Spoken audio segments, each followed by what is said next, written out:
আমার husband BA6493 6493, তার বিয়ে নাম্বার SM মাহবুবুল মুরাদ। সে 47 লং কোর্সের অফিসার। এবং আমি ময়ূরাক্ষী সোনিয়া আজকে আপনাদের সবার সামনে আসছি। আজকে আমি ভিক্টিমাইজ বলে আমার হাজব্যান্ডকে মে মাসের 16 তারিখে FDCM করে ধরে নিয়ে যাওয়া হয় এবং মেঘনা গ্রুপে নাকি কর্মচারীর বাসা থেকে সে 200 কোটি টাকা মেরে দিছে এবং তাকে নিয়ে যাওয়া হয়। এরপর থেকে আমার জীবন যুদ্ধ শুরু হয়েছে এবং আমি বাসা থেকে আমার 25 মিনিটের সময় দেওয়া হয় এবং বের করে দেওয়ার কথা বলা হয়, কিন্তু আমি বের হয়ে যেতে পারার জন্য রাত দুপুরবেলা আমি ছুটাছুটি করা শুরু করে দিই, কিন্তু কোনো কাজ হয় না, কোনো কিছুই আমি করতে পারি না। তখন আমার সবাই মিলে ওনাদের পা হাত পা জড়ায় ধরে আমি থাকার চেষ্টা করি। তারা আমার করুণা করে বলছে যে থাকেন। সেইখানে যে আমি যে তাদের যে টার্গেট ছিলাম এটা আমি জানতাম না এবং আমি বুঝতে পারি নাই। আমাকে 25 তারিখে বাসায় এখানে থাকার আশ্বস্ত করে ব্রিগেডিয়ার জেনারেল আশরাফুজ্জামান আশা, স্টেশন কমান্ডার হিসেবে, এবং লগ এরিয়া। তারা সবাই মিলে বলছে যে আমি এখানে থাকতে পারবো এবং ব্যবস্থা করতে পারবো। আমি স্বপ্নচূড়া 2 502 নির্ঝর এরিয়াতে আসি এবং আমি এখানে থাকার চেষ্টা করছি। তারপরে তারা আমাকে দিয়ে এখানে রাখার কিছুদিনের মধ্যে আমার 7 জুন আমি আশরাফুজ্জামান আশা ব্রিগেডিয়ার জেনারেল, সে আমাকে টার্গেট করা ছিল এবং সে আমাকে রেপ করে। আমাকে যখন রেপ করছে আমাকে বলছে তুই কাউকে বলবি না, তোর বললে কিন্তু তুই এখানে গুম করে ফেলা দেবো। আমি ভয় কারোর কাছে বলতে পারিনি, কারণ আমার কোনোভাবে কোনো আত্মীয় স্বজন বাপ মা কেউ বেঁচে নাই। আমার বাবা মা মরে গেছে, কেউ নাই আমার। আমি করতে বাধ্য হয়েছি, তাহলে আমাকে ভয় দেখানো হয়েছে। আমার মেয়ে ছোট বাচ্চা, আমি কার কাছে দেবো? কেউ তো নাই। পরে তাকে আমি 10 জুন আমাকে জোরপূর্বক আমাকে ভয় পেতে দেখে কনভিন্স করানোর পরে সে আমাকে ডিভোর্স দিয়েছে। তারপরে আমি তাকে বিয়ে করছি এবং সে আমাকে বিয়ে করছে। পরের দিনে 11 জন সে আমাকে বিয়ে করছে। বিয়ে করার পরে সে তার মতো, আমি আমার মতো আসি এবং তারপরে সে আমাকে ওই স্ত্রীর অধিকার নিয়ে ভোগ করে। সে আমাকে ফ্যাসিলিটি তো দেয়ই নাই, কোনো কিছু করে না। যখনই বলে আপনি না আমার গার্জেন, আপনি না আমার ব্যবস্থা করবেন, এরপরে জানাজানি হয়, আমি প্রেগনেন্ট হয়ে যাই। যখন সে বুঝতে পারে আমি প্রেগনেন্ট, তারপরে সে ব্যবস্থা করে বলে যে এখনই ব্যাকডেটেড করে তালাকের কাগজ রেডি করতে হবে, তা না হলে সমস্যা আসছে। তার চাকরির সমস্যা আমার বন্ধু বান্ধবরা দিয়ে সে তালাকের কাগজ আনার ব্যবস্থা করে দিয়ে সে ওইটা চাকরি নিয়ে কি করছে আমি জানি না। এর পরবর্তীতে যখন আমি বুঝতে পারি যে সমস্যা একটার পর একটা বাড়তেছে এবং কমতেছে না, তার বোন, তার 2 বোন, তার ওয়াইফ এবং সে সহ বাসায় এসে আমাকে মারধর করে আমার বাচ্চা অ্যাবর্শন হয়ে যায় এবং ঘরের মধ্যে আমার গর্ভপাত হয়ে যায়। এবং আমি ভয়ে বলি না এবং তখনও বলে গেছে যদি বলে দিস তাহলে তোকে মেরে ফেলাই দেবো, তোর বাচ্চা গুম করে দেবো। আমি এটা বলতে পারিনি, কারোর কাছে বলতে পারি। সিএমএসে প্রমাণিত আছে যে আমি প্রেগনেন্ট ছিলাম 6 উইকসের। আমাকে অমানসিক নির্যাতন করা হয়েছে। গত বছর আমাকে দেখেন মেরে এইখানে মাথা কুফল ফুলাই দিয়েছে। যখন তার কথা রাজি হয়নি আমাকে গলা টিপে ধরছে, আমার মেয়েকে লাথি মারছে এবং বলছে তোরা যদি স্বীকার করিস বলিস তোদের ভাত বন্ধ হয়ে যাবে 2 মিনিটের মধ্যে, এখান থেকে 2 মিনিটের মধ্যে তোদের বের করে ছেড়ে দিব। কালকে আমি আর্মির ভিতরে বহুত কমপ্লেন দিয়েছি, বহুত জানার চেষ্টা করেছি, কোনো ধরনের কোনো ফ্যাসিলিটি আমি পাইনি, কোনো কিচ্ছু পাইনি, আমি কিচ্ছু পাইনি, আমার কোনো জাস্টিস দেয়নি। কালকে আমি আর্মিতে রিপোর্ট করতে যেতে চাচ্ছি, জানি না আমি ফিরে আসবো কিনা, কোনো কিছু হবে কিনা। আমি সবার কাছে আমি আবেদন করছি, আমি জানানোর চেষ্টা করছি, আমি কিছু করতে পারিনি। আমার বাসায় খাবার নাই, আমি না খেয়ে মরে যাচ্ছি। আমার সামাজিক ভাবে আমার চাকরি বাকরি নেই, আমার বাচ্চা নিয়ে কিভাবে চলবো আমি জানি না। আমার আপনারা বাঁচান, আমি কিভাবে থাকবো আমি জানি না।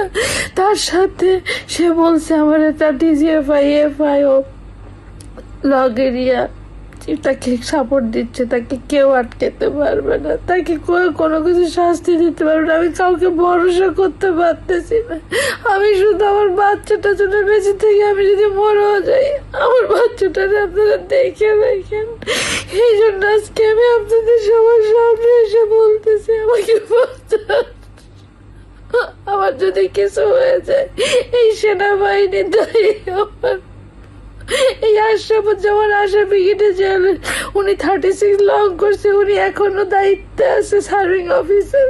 আজকে আমরা বিয়ে করেও বিয়ের অধিকারে বইয়ের মর্যাদাও দেয় নাই, উল্টো মারধর করে আমাকে কিছু রাখে নাই। আমি যখন বলছি আমার জীবনে কেন আপনি এটা করলেন, অনেক মেয়ে তো ছিল এবং তার স্বীকারোক্তি আছে, সে আরো মেয়েদের সাথে সম্পর্ক করছে, তার সাথে আমি ভালো আচরণ করে করছি, কিন্তু তাতেও কোনো কিছু হয়নি। তার ওয়াইফ সবকিছু জানে, সবকিছু বোঝে, তারা সবাই মিলে করছে। যখন বিয়ে করছে তখন বলছে তার বউ ছিল না, আমি জানতাম না। পরবর্তীতে যে দেখি তার সবকিছু আছে। বলতে পারেন আপনি জানতেন না কেন? আমি জানার চেষ্টা করিনি, কারণ আমি এত কিছু আমার স্বামীরে নিয়ে, এত কাহিনী নিয়ে, আমার বাবা মা মরে যায়নি, আমি নিজে অসুস্থ হয়ে পড়ছি, আমি কিচ্ছু জানতাম না। আমারে বাঁচান, আপনারা জাস্টিস চাই, আমি আপনাদের সবার কাছে বিচার চাই। আজকে আনার বড় ব্রিগেডিয়ার জেনারেল বলে তার আজকে এত ক্ষমতা, তার আজকে এত পাওয়ার, নাহলে আমার কি হবে আমি জানি না। শুধু আমার মেয়েটাকে বাঁচাই রাখেন, আপনাদের কাছে শুধু এতটুকু অনুরোধ। ইলিয়াস ভাই, আমি আপনার কাছে ভিডিওটা পাঠাচ্ছি, আপনারা একটু দেখে দেখেন। আমি জানি না আমি কতটুকু সঠিক বা ভুল, আমার যদি কিছু গুম করে, কালকে যদি কিছু হয়ে যায়, আমি কিছু জানি। ইলিয়াস ভাই, আপনি দেখে রেখেন আমার বাচ্চাটা। আর্মিরে আপনাকে আমার লয়ারের মাধ্যমে ভিডিওটা পাঠাইছি, আপনারা শুধু একটু দেখে রেখেন। আমি জানি না এর কতটুকু বিচার সালিশ আমি পাবো, আমি মরে যেতে পারি। আমাকে যেভাবে অ্যাসল করা হয়েছে, আশরাফুজ্জামান আশা ব্রিগেডে জেল, উনি যেভাবে করছে আমি মরে যাবো। আপনারা একটু দেখে রাখেন আমার বাচ্চাটার। আপনার কাছে আকুল আবেদন ইলিয়াস ভাই, আপনারা জানিয়ে রাখলাম। আসসালামু আলাইকুম। এতক্ষণ যেটা দেখলেন এটা জাস্ট একটা ট্রেলার, মূল ঘটনা আজকের ভিডিওতে আপনারা দেখবেন। যার কান্না শুনলেন তিনি একজন ব্রিগেডিয়ার জেনারেল, এর নাম হচ্ছে আশরাফুজ্জামান আশা। তিনি আওয়ামী লীগের একজন দোসর। আওয়ামী লীগের বর্তমান যেই সেনা প্রধান আছেন, আওয়ামী লীগের সেনা লীগের প্রধান ওয়াকারের অত্যন্ত আস্থাভাজন, গুরুত্বপূর্ণ জায়গাতে আছেন তিনি। এই ব্যক্তি যেই কাজ করেছেন এটা পৃথিবীর ইতিহাসে সেনাবাহিনীর মতো সুশৃঙ্খল কোনো বাহিনী তো বহু পরের কথা। সবচেয়ে জঘন্য কোনো সংগঠন, কোনো সংস্থা তাদের পক্ষে সম্ভব না। 25শে ফেব্রুয়ারির পর থেকে বাংলাদেশের সেনাবাহিনী যা করেছে, সেনাবাহিনীর ভেতরে যা ঘটেছে, এটা সভ্য কোনো সমাজে ঘটতে পারে না। নিজেদের ক্যান্টনমেন্টের ভেতরে নিজেদের লোকজন তারপরে আটকে রাখা হয়েছে বছরের পর বছর। তারা 5 তারিখের পরে এখনো পর্যন্ত চেয়ারে আছে। আরে ভাই, সবার মানে গণ ইস্তফা দেওয়ার কথা, যে আমরা পারিনি, আমার ভাইদেরকে, যে ভালো মানুষ তারও দেওয়া উচিত। এই সেনাবাহিনীর অফিসার একটাও থাকা উচিত না। আপনার ভাইরা আপনার ক্যান্টনমেন্টের ভিতরে তাদেরকে বন্দি করে রাখা হয়েছে, আপনি বাঁচাইতে পারেন। আপনার মতো বালের এই বাহিনী দিয়ে আমি কি করব? তারা এটা করেছে। যে ঘটনা নিয়ে আজকে কথা বলতে এসেছি সেটা আমি চাই না এই বিষয়টা সামনে নিয়ে আসতে। যত কিছু হোক, সেনাবাহিনী তো আমার দেশের বাহিনী, এই ঘটনাটা ভেতরে থাকুক। কিন্তু ঘটনার যে বিষয়গুলো আমি দেখানোর পরে আপনারা বুঝবেন যে আমি কোন প্রেক্ষিতে এটা সামনে নিয়ে আসতে বাধ্য হলাম। বিষয় হচ্ছে মেজর মুরাদ 25শে ফেব্রুয়ারির পর থেকে সেনাবাহিনীতে যখনই কেউ আওয়ামী লীগের কথা শুনে নাই, আওয়ামী লীগের পক্ষে কাজ করে নাই, ভারতের পক্ষে কাজ করে নাই, তাদেরকে টার্গেট করে করে তারপরে বিভিন্ন ক্রাইমের সাথে জড়িয়ে দেওয়া হয়েছে, জড়িয়ে তাদের বিরুদ্ধে মামলা দেওয়া হয়েছে। সেনাবাহিনী একটা বিশাল বড় সংগঠনের সংস্থা, এটার বিভিন্ন মানুষজন আপনার বিভিন্ন ক্রাইম করতে পারে, এগুলো বিচ্ছিন্নভাবে হতে পারে। সামষ্টিকভাবে এই পুরো সেনাবাহিনীর নিয়ন্ত্রণ নিয়েছিল ক্রিমিনালরা, যারা ভারতের পক্ষ হয়ে আমার বাংলাদেশকে তাদের কাছে ইজারা দিয়েছিল। সেই লোকগুলোই সেনাবাহিনীর মূল পদগুলোতে বসেছিল এবং তাদের মধ্যে এই আশরাফুজ্জামান আশা তিনি একজন। মেজর মুরাদ তার স্ত্রীকে এই আশরাফুজ্জামান আশা ধর্ষণ করেছে। আমি আবারও বলছি, মেজর মুরাদের স্ত্রীকে এই ব্রিগেডিয়ার জেনারেল আশরাফুজ্জামান আশা তিনি ধর্ষণ করেছেন। কিভাবে ধর্ষণ করেছেন, কি করেছেন, সব আপনারা আজকের আমার ভিডিওতে প্রমাণ সহ তারপরে দেখবেন। গত কুরবানির ঈদের রাতে তাকে ধর্ষণ করা হয়। প্রেক্ষাপটটা আরেকটু পেছনে। মেজর মুরাদকে গ্রেফতার দেখানো হয় একটা মেঘনা গ্রুপের একজন এমপ্লয়ি, তিনি আবার আওয়ামী লীগেরও একজন নেতা। তার বাসাতে ডাকাতি করতে গিয়েছিলেন। তো ডাকাতি করতে যাওয়ার পরে তিনি ধরা পড়েছেন, তারপরে তার বিরুদ্ধে মামলা হয়েছে, জেলখানায় গিয়েছেন।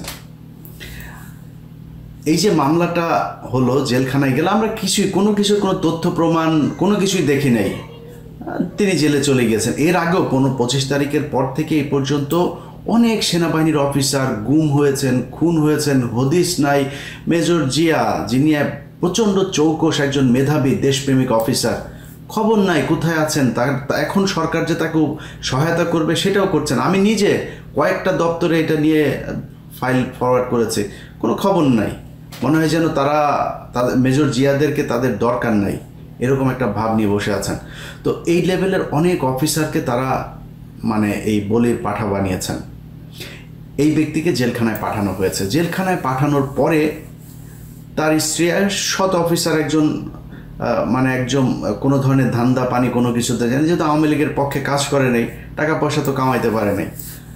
তিনার নুন আনতে পান্তা ফুরোনো অবস্থা। ঢাকা শহরে ছিল, যা বেতন পেয়েছে সেটা দিয়ে সংসার চলেছে, পরিবার নিয়ে ছিল, বাচ্চা ছিল। তো এই মহিলা যখন হাজব্যান্ড জেলে যাওয়ার পরে তার অবস্থা খুব খারাপ। তাকে থ্রেট করা হয়, আলটিমেটাম দেওয়া হয় যে 25 দিনের মধ্যে আপনাকে বাসা ছাড়তে হবে। তো ছাড়তে বলার পরে সে কোথায় গিয়ে উঠবে, কি করবে? একজন আসেন তার কাছে, একজন ত্রাণকর্তা হয়ে, যে তোমার কিচ্ছু হবে না, তুমি আমার এলাকার বোন, তোমার এই ভাই থাকতে তোমাকে কেউ এখান থেকে উচ্ছেদ করতে পারবে না, সরাতে পারবে না। তিনি হচ্ছেন এই আশরাফুজ্জামান আশা। এসে বলার পরে তিনি আশ্বস্ত হলেন। সেনাবাহিনীর গাড়িতে করে তাকে তার স্বামীর সাথে জেলখানায় দেখা করতে যাওয়ার ব্যবস্থা করে দেওয়া হয়েছে। নানান ধরনের সুযোগ সুবিধা, ভাই হিসাবে এসছেন বোনের কাছে। কুরবানির ঈদের রাতে তার বাড়িতে এসেছেন। কুরবানির ঈদের ঠিক আগ মুহূর্তে তাকে কিছু টাকা পয়সাও তিনি দিয়ে এসছেন, কী নিয়ে আছেন, কীভাবে থাকছেন খাচ্ছেন দিয়ে এসছেন। বাজার টাজার করেছে। ঈদের রাতে আবার এসে খোঁজ নিতে, খাওয়া দাওয়া করছে কিনা, কুরবানির মাংস টাংস খেলো কিনা, এর বলে রান্না টান্না হয়েছে কিনা, বাসায় বোন ঠিক আছো কিনা, হ্যাঁ জি ভাই ঠিক আছি, দাও খাবার দাও, কী রান্না করছো দেখি। খেতে বসছে, খেতে বসার পরে গরুর মাংস টাংস দিয়েছে। তারপরে কোথায় থাকো, কোথাও আমার বোনটা কই থাকে, ঘরের ভিতরে দেখি ঘরের কী অবস্থা। ঘরের ভিতরে ঢুকেছে, মেহমান ঢুকেছে, ভাই তো ভেতরে, তার সাথে সাথে বোনও ঢুকেছে। এই তো এই রুম আমার বাড়ি, এই আর কি। হঠাৎ করে ঝাপটে ধরে তাকে ধর্ষণের চেষ্টা করে। ধর্ষণের চেষ্টা করার পরে এক পর্যায়ে তার শরীরের কাপড় টাপড় সব কিছু খুলে ফেলে এবং ঠিক মাঝামাঝি একটা অবস্থাতেই তার মেয়ে ছিল ওই রুমে। মহিলার চিল্লাপাল্লা শুনে তারপরে তার মেয়ে ওই রুম থেকে আসে। ওই মেয়ে যখন এসে দরজা খুলে তখন সে খুব তাড়াহুড়া করে উঠে ওই বাসা থেকে চলে যায়। পাঞ্জাবি পরে এসেছিলেন ভদ্রলোক সাহেব। তো আসার পরে, এই ঘটনার পরে সে গিয়ে প্রথম যে ভিডিওটা আপনারা কান্নার ভিডিওটা দেখলেন, সেই ভিডিওটা তিনি পাঠিয়ে তার কাছে মাপ চেয়েছেন। আমাকে মাপ করে দাও, আমি কান্না করছি, আমার খুব খারাপ লেগেছে, আমাকে শয়তান ধরেছিল, ধরে তারপরে এটা করিয়েছে, আমি এটার জন্য মাপ চাই। এখন আমি তো যেহেতু পাপ করেই ফেলেছি। এর মাঝখানে ওই মহিলা ধর্ষণের ব্যাপারে তার কাছে হুমকি টুমকি দিয়েছেন, সেনাপ্রধানকে জানাবেন, বাইরে জানাবেন, এরকম জানানোর পরে সেই ভিডিওটা খুব সুকৌশলে সে নাটক করে এই ভিডিওটা পাঠিয়ে তারপরে মহিলা কোনোভাবেই ছাড়বেন না, তার ব্যাপারে নালিশ করবেন। তো তিনি যখন বললেন যে দেখো, তোমার স্বামী তো আসলে যে মামলা হয়েছে, উনি তো বের হইতে পারবে না, তুমি একটা বাচ্চা নিয়ে আছো, আমার স্ত্রী নাই এবং আমার স্ত্রীও মারা গিয়েছেন, এই বলে টলে তারপরে তাকে আস্তে আস্তে বুঝাইতে তারপরে তাকে রাজি করাইলে তো আমরা বিয়ে করে ফেলি। বিয়ে করার পরে তাকে ভোগ করলো। ভোগ করতে হঠাৎ করে কয়েকদিন পরে মানে সপ্তাহ দেড়েক পরে তারে ডিভোর্স দিয়ে দিয়েছে। ডিভোর্স দিয়ে দেওয়ার পরে আপনার তাদের একটা কনভারসেশন আছে। এই নায়ক আবার এর মাঝখানে যে ঘটনাগুলো ঘটিয়েছেন তার এই যে কয়দিন বিয়ে করার পরে যা যা এর মাঝখানে সে ওই নারীর ভেতরে তো মানে ওইভাবে প্রেম টেম কাজ করতেছে না, কারণ তার হাজব্যান্ড জেলে, একটা পর্যায়ে এসে তার হাজব্যান্ডকে রেখে তাকে আরেকজনের সাথে নিজের মেয়েদেরকে নিয়ে যাতে রাস্তায় বসতে না হয় এই কারণে আরেকজনের কাছে এসছে, সে তো প্রেমের মুডে নাই। যাই হোক, সে তার সাথে মোটামুটি সংসার করছে, যে আর্থিকভাবে অন্তত সচ্ছল থাকার জন্য সে সেটা করেছে। তার উপর আবার আরেকটা ঘটনা ঘটেছে ঈদের রাতে, এগুলো নিয়ে আছে। তিনি বিভিন্ন সময় বিভিন্ন ছবি পাঠিয়েছেন, যেই ছবিগুলো আপনারা এখন দেখছেন। এই ছবিগুলো নায়ক আশরাফুজ্জামান আশা তিনি তাকে পাঠিয়েছেন, সিডিউস করার চেষ্টা করতেন, এবং অসংখ্য আপনার স্ক্রিনশট, তাদের সাথে বিভিন্ন কথাবার্তা, কনভারসেশন, যে জিনিসগুলো আছে সেগুলো। যে জিনিসটা আপনাদের দেখাইতে চাই কত বড় বদমাইশ সেটা দেখানোর জন্য আপনাদেরকে তার এই নারীর সাথে কিছু কনভারসেশন শুনেন। বিশেষ করে তাকে যখন ডিভোর্স দেওয়া হয়, ডিভোর্স দেওয়ার আগের কিছু ঘটনা। ওটা আমার 21 বছরে 1 মাস হয়। দেখো, যার সঙ্গে মনের মিল হয় তার সঙ্গে বিশ্বাসের মিল হয়, এবং এখানে শুধু শারীরিক সম্পর্কটা সব কিছু না, বুঝতে হবে। হ্যাঁ, সব কিছু মিলে আমার কাছে মনে হচ্ছে যে আমি তার সঙ্গে থাকতে চাই। তাকে কিন্তু আমি বলছি তোমার কথা, ঠিক আছে? কি বলছো? এই যেটা বললাম যে আমার সাথে থাকতে চাও। আচ্ছা, তারপর সে শুনে কি বলছে? তারপর সে শুনে বলছে যে তাহলে তো আমি তোমার সঙ্গে থাকতে পারবো না, তোমার সঙ্গে আমার থাকা হবে না। মানে সে রুম থেকে বের হয়ে চলে যাবে, ঠিক আছে? তুমি বাইরে যাও না, তুমি শো, আমার সঙ্গে থাকতে হবে না, but you sleep in your bed. আমি তো কিছু করছি না তো। তারপরে তো তাকে অনেক কথাই বললাম যে তুমি যে এদেরকে নিয়ে বাইরে গেলা, তোমাকে বসে তোমাকে না, তুমি কি করলে এটা? How is it possible? আমাকে তো বলছে, আমাকে এ বলছে যে ভাবি এটা কীভাবে করলো, ঠিক আছে? মানে এটাও খুঁজে বের করছে। আমার হ্যাঁ, তোমার তো সবই, আমাকে তো শুধু বলছে যে ভাবি এটা কী করতেছে, এটাই বলছে, ভাবি এটা কী করতেছে, আমি কী করলো? তুমি যা করছো পানিটাকে খোলা করে, ঠিক আছে? তাহলে আমার হাজব্যান্ড আরেকজনকে নিয়ে রাতে যখন করতেছে। আরেকজনটা কে? সে আরেকজনটা কে? আমি জিজ্ঞাসা করছি। হ্যাঁ, তোমাকে। সে আরেকজনটা কে? Who I am? সে উত্তরটা দাও। হু আই অ্যাম বলো, মাথা জাগাতো কেন বলো? না, আমি তো তাকে জিজ্ঞাসা করি না, তোমার কাছে আমি জিজ্ঞাসা করছি হু আই অ্যাম, আরেকজনটা কে? আমি তো বলছি যে মানে সে তো আমার ওয়াইফ, তারা তো বিয়ে, তুমি জানো। তিনি এই কদিনের ভিতরে তিনি আবার প্রেগনেন্ট হন। আপনারা এখন যেই নথিটা দেখছেন এটা হচ্ছে সিএমএইচের, তিনি যে গর্ভবতী এইটার পেপার। এই পেপারে তিনার এই কাগজটাও এটা আমরা পেয়েছি হাতে। যে কাগজটা আপনারা দেখছেন এটা হচ্ছে সিএমএইচের তিনি যে প্রেগনেন্ট হয়েছেন সেটার কাগজ। এবং এইটা যখন তিনি জানানোর পরে তাকে করা হয়, তাকে মারধর করা হয়। এই আশরাফুজ্জামান আশা, তার স্ত্রী, তার বোন এবং সাথে আরও কয়েকজন এসে এনার নাম হচ্ছে ময়ূর সোনাক্ষীর বাসায় আসেন। এসে তারপরে তাকে মারধর করেন, তার মেয়েকেও মারধর করে তাকে গর্ভপাত ঘটান।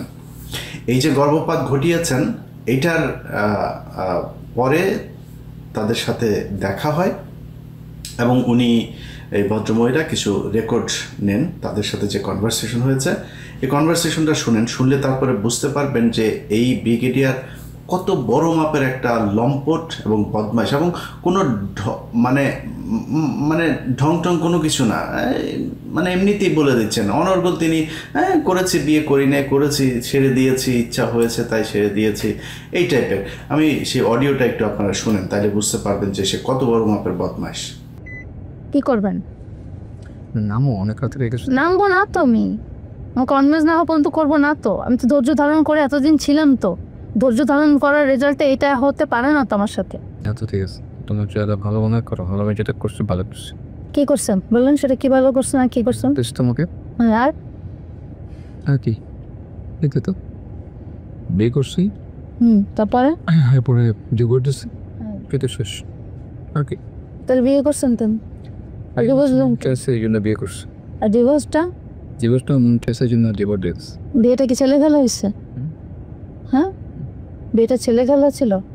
আপনি কি আমি এটা তো অবশ্যই ছেলে খারাপ না, কেন একটা সাক্ষী ডাকি রেখে বিয়ে করছি না। তারপরে কি মানে এটা হালাল করছেন? হ্যাঁ আমরা করছি তো। মানে 7 তারিখে এটা হালাল করে নিলেন, হ্যাঁ এই জন্য আমাকে বিয়ে করছেন? হ্যাঁ, বিয়ের আগে কাজ কি পাওয়া যাবে? ও, এই জন্য হালাল করে নিয়ে খাওয়া দাওয়া শেষ এবং ছেড়ে দিচ্ছেন। কার ফোন দেখতেছ? কারটা দেখতেছেন? কি দেখতেছেন? কি দেখতেছি? কি দেখতেছি? তাহলে এতদিন আমার সাথে নাটক করছেন? কেন কেন? এটা কি করছেন? বিয়ে করছি, বিয়ে করে বউর সাথে যা করে সেটা করছি। বিয়ে করে বসে যাচ্ছে যা করে মানে দেখছি, মানে কি করছেন? শুধু তো শরীরটারে ভোগ করছেন, কি করছেন? এই তো শরীরটা তো ভোগ করা, তো ভোগ করা কেন? বিয়ে করলে শরীর স্ত্রীর শরীর ভোগ করা হয় না? কি? না, বিয়ে করলে কি স্ত্রীর শরীর ভোগ করা হয়? অবশ্যই করছেন। না না, বাকি কি করছেন? ভোগ করার বাকি জন্য- কি করছেন? বাকি কোনটা করছেন? বাকিতে অনেকেই অনেক কিছু করতে পারে না, আমিও পাই নাই জানিস। কে ফিনিশ? না, বাকি যা করতে হয়, কি মেনটেনেন্সের কথা বলতেছো, ভরণ পোষণের কথা বলতেছো, সাংসারিক খাবার দেওয়ার কথা বলতেছো, সাপোর্ট দেওয়ার কথা বলতেছো, কোনটা তো সামাজিক পদমর্যাদা দেওয়ার কথা বলতেছো? কোনটা করছেন? ভয় নাই, ভয় নাই, ভয় নাই। 3 মাস 10 দিনও হয় নাই, সব বিয়ের 3 মাস হয় নাই, হয় নাই। বিয়েরও হয় নাই, বিয়েরও অনেক কিছু হয় নাই, সেটাও অনেক কিছু করেন নাই, সেটা অনেক কিছু করেন নাই আমার সাথে। কেন করলেন? কেন করলাম? খেলা করছি, খেলা হবে কেন?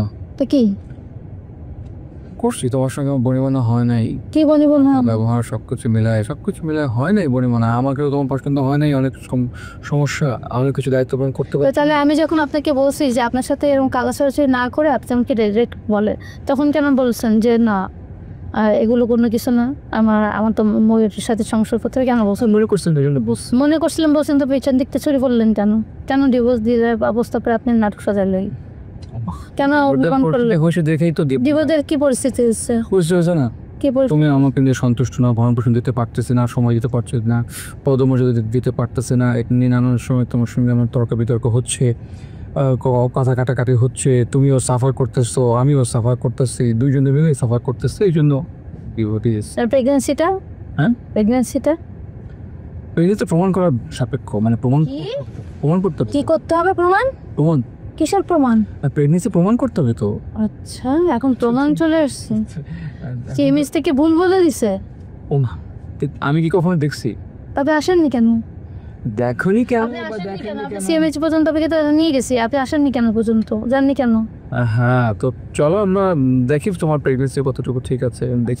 দেখেন কত বড় লম্পট হইলে তারপরে এগুলি করা যায়। এখন তিনার সবচাইতে বড় অস্ত্র হচ্ছে সেনাপ্রধান তারে বাঁচাবে এই জন্য। আচ্ছা, এবার মূল বিষয়টা বলে, আমি চেয়েছিলাম যে এটা সেনাবাহিনীর বিষয়, যেহেতু হয়তো আমি এই আশারে ফোন করতাম যে ভাই এটা আপনি এই মহিলাকে যা ক্ষতি করেছেন, মহিলার তো বাচ্চা নিয়ে সে অসহায় অবস্থায় ছিল, এই কারণে আপনার সাথে বিয়ে করতে রাজি হয়েছে, হয় তাকে স্ত্রীর মর্যাদা দেন অথবা তাকে এমন একটা কিছু করে দেন যাতে এই নারীটা সারা জীবন ভালোভাবে থাকতে পারে, তার বাচ্চাদেরকে নিয়ে যেন তার পথে বসতে না পায়। আমার সাথে এই মহিলা যেদিন কথা বলেন, এই মহিলা কথা বলার পরে আমি বিষয়টা সেনাবাহিনীকে জানাই, সেনাবাহিনীকে যে কোনো একজন অফিসারকে জানাই যে আমি, তিনি আইএসপিআরে আছেন, আমি আইএসপিআরকে বলি যে দেখেন ভাই আপনি এই বিষয়টা তাকে আমি একটা টেক্সট করি, তারপরে তাকে পুরো বিষয়টা বললাম ডিটেল। সে আমাকে বলে যে আপনি এটা লিখিত দেন, কী বলতে চান আমাকে একটু ডিটেল বলেন। আমি তাকে ডিটেল সেটা পাঠালাম। পাঠানোর পরে আমি ভিডিওটা যখন রেকর্ড করছি সেটা আপনারা দেখবেন রাতে, ঠিক আগের দিন রাতে আমার সাথে তার কথা হয়, না একদিন আগে, অর্থাৎ 2 দিন আগের রাতে কথা হয়। রাতে যখন কথা হয়, কথা বলে তিনি ঘুমিয়েছেন, সকালে ভোরে উনি আমাকে আবার ফোন করলেন, খুব শরীর কাঁপছে, মানে গলা টলা কেঁপে তারপরে কথা বলছে, ভাই আমাকে মেরে ফেলবে, আমার পুরো বাড়ি সেনাবাহিনী ঘিরে ফেলেছে। কি হয়েছে? সেনাবাহিনীর লোকজন উঠে আসলেন, একজন মেজর ভদ্রমহিলার নাম সম্ভবত ফারিয়া, আরেকজন সাথে আরেকজন মেজর পুরুষ ছিলেন, আরও কিছু সেনাবাহিনীর লোকজন উপরে উঠেছেন, তার ঘরের ভেতরে 2-3 জন ঢুকে তারপরে তার সাথে কথা বলছেন। কি কথা হয়েছে, তাদের কি দাবি, আমার সাথে কথা বলার কারণে তাদের সেনাবাহিনীর কত ক্ষতি হয়ে গিয়েছে, আপনারা একটু ওই ভদ্রমহিলা মেজর যিনি ছিলেন তার বক্তব্য শোনেন। ইস্যুটা আসলে যিনি যেহেতু সিভিল জেলে আছে, এটা কিন্তু এমন না যে একটা জানবেন সেটা আপনারা বলতে চাচ্ছেন, বলতে চাচ্ছি যে উনি যেটা বলে আপনাকে যেটা বলছেন যে সম্মানহানি করেছেন, ব্যাপারটা একমত, যেটা এখন দিকে অ্যাক্সিডেন্ট, বাট সেটা হচ্ছে যে জানতো না, এটা কিন্তু যখন সিভিল জেলে যায়, এটা কিন্তু আমাদের ক্ষেত্রে ডগ ইয়ে থেকে তার পোস্টম্যান ট্রাস্ট কিন্তু সারা আর্মিতে সবাই জানে, সেটা নাই জানা থাকে। কিন্তু আর্মির বিষয়টা কিন্তু আর্মিতে একটা ভিতরে ঘটনা ঘটলে সিভিল ব্যাপার কিন্তু এটা না ভাই যে আমাদের ক্যান্টনমেন্টের ভিতরে যে পানিশমেন্ট পাচ্ছে, এটা না হয় অনেক সময় বাইরে যায়, বাট একজন সিভিল জেল মনীষ স্যার বা যারা মানে বাইরে সিভিল জেলে যারা গেছে, ইস্যুটা কিন্তু জানাজানি হয়। আমি আপনাদের কথাটাকে বুঝেন, জানাজানি হয়। আমার তো কেউ নেই, সেখান থেকে সে লোক ডেকে এনে মানুষকে জানানো দরকার নেই, সেটাই বলতেছি। আমি সেটাই বলতেছি, সে লোক ডেকে এনে ভয় দেখায় এনে এবং সবাইকে ডেকে এনে সেটা করলো কেন? আমার কথাটা হচ্ছে এটাই, সে ডেকে এনে করার সাহসটা পাইল কোথায়? তবে এখানে যেই কাজটার কথা আপনি বলছেন, যে এলিগেশনটা বলছেন, এটা একজন ইন্ডিভিজুয়ালের এগেইনস্টে আপনি বলতেছেন, এবং আপনিও একজন ইন্ডিভিজুয়াল। একটা ইনসিডেন্ট হয়েছে, একটা না অনেকগুলো, অনেক ধরনের হয়ে গেছে। আপনাদের দুইটা ইন্ডিভিজুয়ালের মধ্যে অনেক ধরনের ইনসিডেন্ট হয়েছে। বিষয়টা এরকম। এখন উনি জানাচ্ছেন লোকদের, এটা একটা জিনিস, এটা একটা পার্সোনাল ইমেজ নষ্ট হয়েছে, আপনার ইমেজ নষ্ট হয়েছে, আপনি যেটা বলছেন। তো আপনি যে কাজটা করছেন, এই ইস্যুটা আপনি বাইরে এমন একজনকে জানাইছেন যেটার জন্য পুরো আর্মির ইমেজ এফেক্টেড। এটা কি ঠিক হলো? মানে আমরা একই সাথে কষ্ট পেয়েছি, প্লাস আমরা এটা পছন্দ করি নাই, জিনিসটা ভালো লাগে নাই আমাদের, এটা আর কি। মানে আপনার পার্সোনাল ইমেজের জন্য আপনি দেখেন কতটা অ্যাগ্রেসিভ হয়ে গেছেন।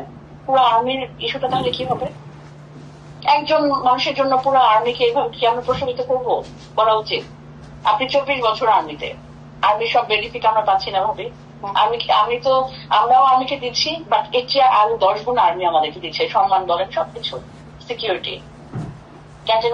ক্যান্টনমেন্টের মতো জায়গা বাংলাদেশের কোথাও আছে যে এতটা সিকিউরিটি? মানে এটাই বলছি যে আপনি আপনার নিজের সম্মানের জন্য আপনি এতটা অ্যাগ্রেসিভ হয়েছেন, আর আপনি এমন একজনকে জানাইছেন ইস্যুটা যে পুরো আর্মির সম্মান প্রশ্নবিদ্ধ। এই জিনিসটা আমরা কষ্ট পেয়েছি এবং আমাদের ভালো লাগে না, আমরা ভালোভাবে নেই না। এটা জাস্ট এই মেসেজটা, এইটাই বোঝাতে আসছিলাম। আমি বুঝতে পারছি এইটা আর কি। মানে যাই হোক, আর উনি প্রসিডিওর আপনারা ফলো করেন, হয়তো স্যারের কমে আসবে, মকুব করে দিবেন স্যার, এটা তো আছে। তো এই জিনিস বিবেচনায় নিয়ে একটু এমন কোনো ফার্দার স্টেপ নিয়েন না যেন মানে আপনিও বিপদে পড়েন, মানে সবকিছু একটা ছেড়াবেড়া লেগে যায়। এই ইস্যুগুলো একটু মাথায় রাখেন। দেখেন, সেনাবাহিনীর এই ভদ্রমহিলার কথাবার্তা শুনে আমার কাছে খুব ভদ্রই মনে হয়েছে। আমি ওনার ব্যাপারে আমার কোনো ধারণা নাই কিরকম। দেখেন আপা, আপনি এবং আপনাদের সেনাবাহিনীর লোকজনদেরকে বলি, আপনাদের এত বালের সম্মান, আপনাদেরকে না মানুষ এখন দোচে না, একদমই পাবলিক দোচে না আপনাদের মতো এরকম শুয়োরের বাচ্চা, এই ধরনের শুয়োরের বাচ্চা পৃথিবীর কোনো দেশের সেনাবাহিনী নাই। আপনারা সম্মান নিয়ে বাঁচেন, আপনাদের কিসের বালের সম্মান? আপনারা ঘুষ খান, এখন ধান্দাবাজি করেন, রাষ্ট্রের টাকা মারেন। আপনারা বালাইসা ওইদিকে এই কি বলে নারায়ণগঞ্জে, রূপগঞ্জে, ওইদিকে সাভারে, এইদিকে ঢাকার অর্ধেকটা আপনারা দখল করে এখানে বসে আছেন। আপনারা শুধু খাওয়া ধান্দাবাজি ছাড়ার কোনো, আপনাদের এত টাকা পয়সা আসে কোত্থেকে? একজন বিশাল জমিদার হয়ে যায়, একজন কর্নেল, একজন মেজর, ব্রিগেডিয়ার, সব ধান্দাবাজি। আপনারা এখন আর খুব ভালো জায়গা শেপে নাই। আপনারা এখন ঘুষ খান, ধান্দাবাজি করেন, মানুষ গুম করেন, খুন করেন, রাষ্ট্রের বিরুদ্ধে কাজ করেন। আপনাদের কিসের বালের ইয়ে? আপনাদের অফিসার আপনার এই ক্যান্টনমেন্টের ভিতরে গুম হয়ে থাকে। আপনার কি বালের বাহিনী হয়েছেন আপনাদের দোচে নাকি মানুষ? এখন দোচে আপনারা? কেউ দোচে না আপনাদেরকে। এত বাল সম্মানিত কোনো কিছু বাল হয়ে যান নাই, যা আপনাদের সম্মানহানি হয়ে যাচ্ছে এটা দিয়ে। সম্মানহানি ও যখন একজন আপনার এই মহিলা, মানে বাইরের কেউ, আরেক দেশের কেউ, এই মহিলা তো আপনার মেজরের স্ত্রী, আপনার মেজরের স্ত্রী, আপনি সেনাবাহিনী তাকে ওন করেন না? আপনি কি করেছেন এই যে গত 2-3টা মাস মহিলা ঘুরেছে আপনাদের পিছনে? আপনারা তার অ্যাপ্লিকেশনটা পর্যন্ত নিতে করেন নাই, অ্যাকসেপ্ট করেন নাই। সেনাপ্রধানের সাথে দেখা করতে চেয়েছে, আপনারা দেখা করতে দেন নাই, কারণ ওই ব্যক্তি আপনাদের লোক। আর যদি আপনি সম্মানের কথা চিন্তা করেন, আশা এতদিন ধরে চাকরিতে আসে কিভাবে? জানেন তো বিষয়গুলো তো ভেতরে আপনারা জানাজানি করেছেনই অলরেডি। জানার পরে সে চাকরিতে আসে কিভাবে? তার বন্ধু শামস, ওইদিকে ডিজিএফআইতে আছে জাহাঙ্গীর, তারপরে আরও মহিলা কয়েকজনের নাম বলেছে, এগুলো কিভাবে আছে আপনার এখানে? এদেরকে তো সরাইতে হবে। এদেরকে যদি না সরাই আপনি সেনাবাহিনীর সম্মান নিতে চান, আপনারা এক বালা আনছেন ওই বিডিআরের উপরে সব দোষ দিয়া আপনারা আর্মির সম্মান খোঁজেন। বিডিআররা আপনারা মারছে নাকি? পিছন দিয়ে মারছে বিডিআররা আপনাদেরকে? সেনাবাহিনীরা মারছে পিছন দিয়া? বিডিআর আপনারা করেন নাই, আকাম কুকাম আপনারা করেন নাই? বিডিআরের টাকা পয়সা, ওদের ডাল ভাতের টাকা পর্যন্ত মারছে ফকিন্নির বাচ্চারা কোথাকার। তোরা কিসের সোভার ক্লাস রে? কিসের সুপিরিয়র তোরা? ফকিন্নি তোরা। দেশের চাল ডাল পর্যন্ত, পাবলিকের চাল ডালের টাকা বিডিআরের এই সৈনিকরা, গরিব মানুষেরা এগুলি করছে, তাদের 100 টাকা 200 টাকা পর্যন্ত তোরা মেরে দিছিস। ফকিন্নির বাচ্চারা আসছে যেন ভাব মারাইতে, তুই তোর সেই ইয়েটাও তো নাই, বিডিআরের সমান সম্মানও তোর নাই। তুই আসিস এই জায়গায় ভাব মারায় তোর সম্মান মারাইতে আসিস। কিসের সম্মান? তো তোরা ভোট চুরি করিস, ভোট চুরির সাথে জড়িত তোদের সেনাবাহিনী। সারা দেশে এখন যত অপকর্ম আকাম কুকাম হচ্ছে সব তোরা করাচ্ছিস। বিএনপির যেই শ্রেণীটা চাঁদাবাজ, সেই শ্রেণীটাকে তোরা সব জায়গায় শেল্টার দিচ্ছিস। আর ভালো যারা বিএনপির ভালো নেতা, ত্যাগী নেতা যারা আছে, তাদেরকে তোরা বিরুদ্ধে কাজ করছিস, আর চাঁদাবাজদেরকে তোরা শেল্টার দিস। তোরা দেশে থাকা অবস্থা তোরা ম্যাজিস্ট্রেসি পাওয়ার নিয়ে আসিস। দেশে চাঁদাবাজি হয় কেমনে? কে করে আমার জানার দরকার নাই। এনসিপি করে, বিএনপি করে, জামাত করে, আমার জানার দরকার নেই। কে করে, যে করে, তোর কেউ না করছে ধরতে, তোরা ধরছিস না। আওয়ামী লীগের হত্যা মামলার আসামি ধরার আপনার দায়িত্ব দেয়নি। এক মেজর আমার এই 2-3 দিন আগে বলছে যে ভাই আমাদেরকে এটার অর্ডার নাই, এটার ব্যাপারে আমাদের ইনস্ট্রাকশন দেওয়া আছে যে আওয়ামী লীগ হত্যা মামলা ওইটা আমাদের কাজ না। আমরা এখন দেশে আমাদেরকে পাঠিয়েছে, এখনকার আইন শৃঙ্খলা, তোমরা আইন শৃঙ্খলা করতে গেলে আওয়ামী লীগের লোকজনের ধরা যাবে না, এটা লেখা আছে না? যাতে দেশের এই মুহূর্তে যত সমস্যা আওয়ামী লীগ আর তোরা, তো এই সেনাবাহিনীর আওয়ামী লীগ ছাড়া বাংলাদেশের কোনো সমস্যা হইতো না। সব সমস্যার মূলে হচ্ছে তোরা। যত ঘটনা ঘটছে 2 দিন পর পর দেখবেন এই পাথর চুরির সাথেও সেনাবাহিনী জড়িত। এরা করিয়েছে, এরা শেল্টার দিয়েছে। পাথর কি হাওয়া হয়ে গেল নাকি? এটা কি 1 গ্লাস পানি নিয়ে চুরি হয়ে গেল? হাতের ঘড়ি চুরি হয়ে গেল? এটা কি একদিন সময় লেগেছে নাকি? কোথায় ছিলেন আপনার গোয়েন্দা সংস্থা বাল ফালায়? কোথায় থাকেন আপনারা? এই হচ্ছে আমার দেশের সেনাবাহিনীর অবস্থা। একজন মেজরের স্ত্রী ক্যান্টনমেন্টের ভেতরে থেকে সে রক্ষা পায় নাই, তারা ধর্ষণ করে। এই সেনাবাহিনীতে আমরা কি করব? এদেরকে এই উপরের যে শেপ আছে এই শেপ দ্রুত সরাইতে হবে, এবং সেনাবাহিনীর ওয়াকারের যে বিচ্ছু বাহিনী যারা ওয়াকারকে সাপোর্ট করে তাদেরকে অতি সত্বর বহিষ্কার করতে হবে, এখান থেকে সরাইতে হবে। না যদি সরাই, সেনাবাহিনীর এগুলো যত আসবে একটা একটা করে সব কিছু ছেড়ে দেব। আপনাদের কোনো সম্মান নাই। আপনারা বালের বাহিনী, এই বাল বাহিনী দিয়ে এই দেশের কোনো উপকারে আসে নাই, আসবেও নাই। এই দেশের মানুষ রক্ত দিয়ে তারপরে স্বাধীনতা এনেছে, আপনারা কিছু করেননি। যেদিন 5 তারিখ আমার স্বাধীনতা দিবস, বিজয় দিবস, ওই বিজয় দিবসের সকালেও তোদের সেনাবাহিনী গুলি করেছে মানুষের উপরে, এই মোহাম্মদপুরে। তোরা এমনিতেই করিস না, তোরা এত ভাব মেরা লাভ নেই। আমরা উপকার করেছি সেনা, তুই বাধ্য হয়েছিস শেখ হাসিনাকে ছাড়তে। তোরা ছাড়তে চাস নাই, তোদের বাম্বু দেওয়া হয়েছে এইখান থেকে, এই জন্য তোরা ছাড়তে বাধ্য হয়েছিস, নাহলে তোরা ছাড়তি না। তারপরেও ভাই, সেনাবাহিনীর অনেক দেশপ্রেমিক, আমি সবাইরে করছি না, আপনাদের প্রতি অনুরোধ ভাই এগুলিরে সরান। এই যে ভদ্রমহিলা কথা বলেছেন, আপা আসলেই সম্মান চান? সম্মান চাইলে আগে ওই আশার বাসায় যান। আশার বাসায় যায় ওরে বলেন যে তুই একটা আমার মেজরের স্ত্রীরা তুই ধর্ষণ করলি কেন? আপনি মহিলা না? আপনার খারাপ লাগে নাই? এগুলির বিচার করেন। ন্যায্য বিচার যদি করতে না পারেন তাইলে আপনাদের মান সম্মান থাকবে না। এইভাবে মানুষ এখন মুড়কি হয়ে গেছেন আপনারা। আমি সাংবাদিকতা করেছি বাংলাদেশ বহু বছর। আমার পুরো সাংবাদিকতার ক্যারিয়ারে আমি যতগুলো ঘটনাতে সেনাবাহিনীর সম্পৃক্ততা পেয়েছি, আপনাদের কথা বলা এটা খুব স্পর্শকাতর একটা জায়গা হিসাবেই দেখা হইতো।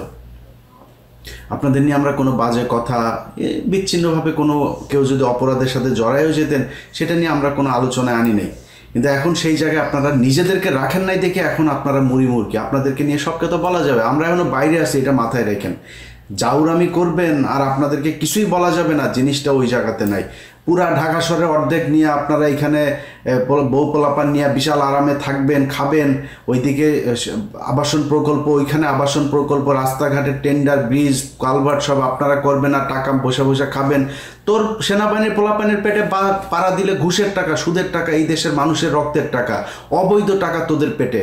তোদের অবস্থা এই দেশে কিছু কিছু পুলিশ অফিসার, আইনজীবী, কিছু কিছু লোকজনের যেরকম এই মানে ঢালাওভাবে যাদেরকে ঘুষখোর বলা হয় না, এদের পেটে যেরকম অবৈধ পয়দা হয়ে তারপরে বাপমার উপরে প্রতিশোধ নেয় আমরা বিভিন্ন সময় দেখেছি। ওই যে এক মেয়েকে দেখেছিলাম, একজনের এক পুলিশ অফিসারের মেয়ে, সে ঐশী, মনে আছে না? তোদের ঘরে ওইরকম ঐশী পয়দা হবে। তোরা যা শুরু করেছিস ওইরকম পয়দা তোদের ঘরে হবে। তোরা পুলিশের চাইতেও জঘন্য। পুলিশে তোদের চাইতে অনেক ভালো মানুষ আছে যারা জীবন দিয়ে দিচ্ছে দেশটাকে আবার ঠিক করার জন্য, আর তোরা একমাত্র সংস্থা যারা কিনা দেশকে নষ্ট করার জন্য কাজ করছিস। অতএব আপনাদের কাছে অনুরোধ থাকবে, ভাই আসলে যদি দেশটার ভালো চান তাইলে দেশের মানুষের পাশে দাঁড়ান। এই চাউরামি এগুলি বন্ধ করে ভালো হইতে হবে, তাইলে গর্বের সেনাবাহিনী হইতে পারবেন। সবাই ভালো থাকেন, আল্লাহ হাফেজ।